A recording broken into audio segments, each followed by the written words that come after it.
14th morning. In speaking of self-control, one is easily misunderstood.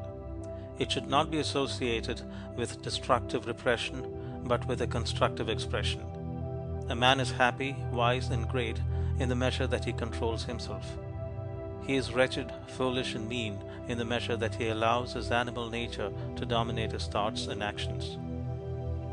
He who controls himself controls his life, his circumstances, his destiny, and wherever he goes, he carries his happiness with him as an abiding possession. Renunciation precedes regeneration.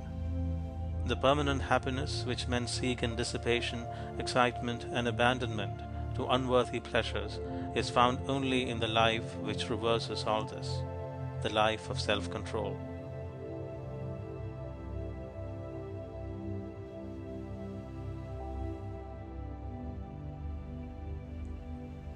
Fourteenth morning. In speaking of self-control, one is easily misunderstood. It should not be associated with destructive repression, but with a constructive expression. A man is happy, wise, and great in the measure that he controls himself. He is wretched, foolish, and mean in the measure that he allows his animal nature to dominate his thoughts and actions.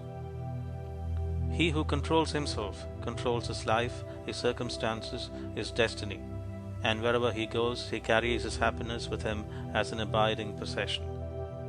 Renunciation precedes regeneration. The permanent happiness which men seek in dissipation, excitement, and abandonment to unworthy pleasures is found only in the life which reverses all this, the life of self-control.